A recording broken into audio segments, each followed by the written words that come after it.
am one of the bag labelers. Very important job. It's not exactly the easiest thing, especially sometimes when labeling machines don't behave. And that's another thing that I personally am good with, is figuring out why the machines aren't working properly. So when somebody else is having issues, I can usually help them.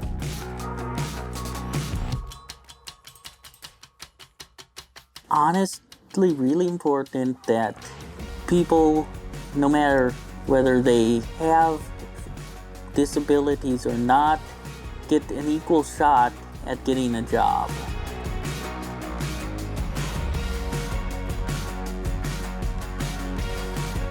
I just hope that lower the unemployment rate for people with disabilities and make it easier for them to get a job at a Fortune 500 company.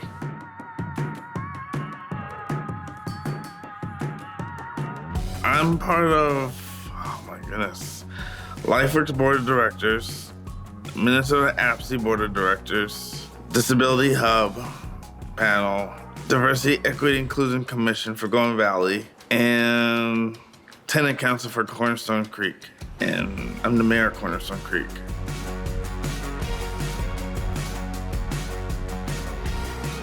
So I love to make art that really speaks to the issues of today. A lot of my artwork is about LGBT, disability, racism.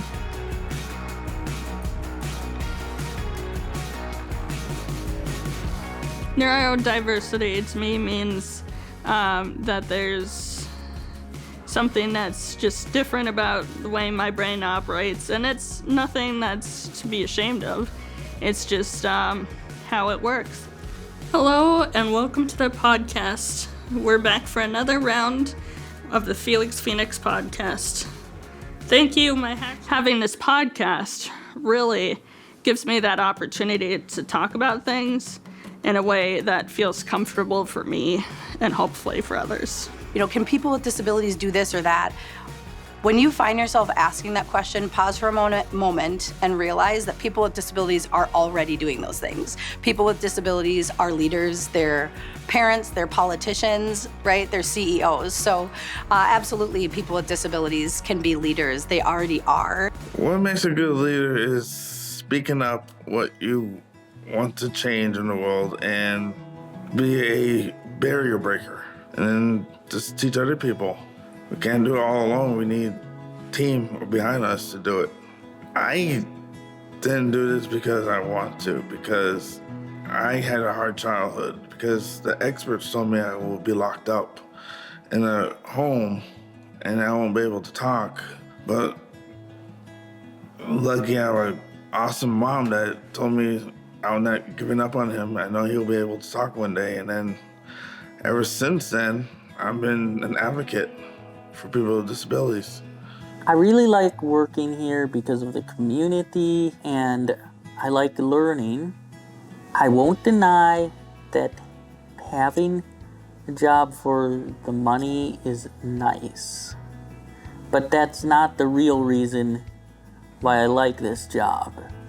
I like the job because it gives me confidence and because it's something that I know I can do. It just gives me a sense of belonging. I used to have absolutely no confidence in myself as far as being able to get a job, and just knowing that I was able to find something that I'm good at, that I enjoy, is something that's very confidence boosting. And I doubt that I'd even be sitting here today if not for that. I needed that confidence boost in my life. We got to think about diversity, equity, and inclusion. And, when we're not inviting people to spaces that are diverse, we're only hearing from a small percentage of the population. It's hard to really get a feel for what the whole community needs when it's only one group of people speaking. for themselves or for others. One of the ways I'd like people to drive change is just to show up, to be ready to do something, to listen, to talk from experience. I mean, it can be hard and take time, but it's really about putting your foot out there and seeing what you can do. Our voice and our perspective and our values are the imprint that we leave on the world. The voice that you have is one of the most powerful tools that we can use. So absolutely, I believe that one voice matters, and also it's our responsibility to use it. The advice I would give to someone else, if you don't know a person with disabilities, just sit down and talk to them. I mean, they have a story to tell you, and it's very impactful, and it might hit your heart. No matter how scary it might be, it's always important to speak your mind.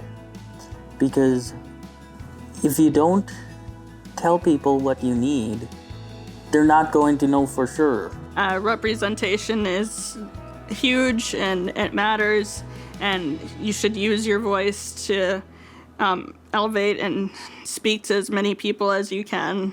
And listen to my podcast. It's Felix Phoenix Podcast on YouTube. Subtle plug. I think what is stopping people from changing their mind about people with disabilities is acknowledging that their mind needs to be changed. I really believe that being inclusive and being intentional with each other and learning how to even break down the emotional barriers within ourselves will make us happier people, and happier people make better communities. So for my future is I want to run for city council for Golden Valley, and then probably run for mayor, and then go from there, and then run for Congress, and hope to change the laws for people with disabilities. There's a lot of different lived experiences that people haven't been exposed to. Fun fact that I've been reading about, there's a lot of people now that are coming out that are disabled, neurodiverse, and they're like, oh yeah, I'm non-binary. And I'm finding a huge community with that. I'm like, wow, there's a lot of people like finally out, and they're also disabled, and this is so cool. Currently, my goal is just maintaining the norm and keeping everything going as it is. I don't have any kind of extravagant goal for the future, but that's because I like where I am right now.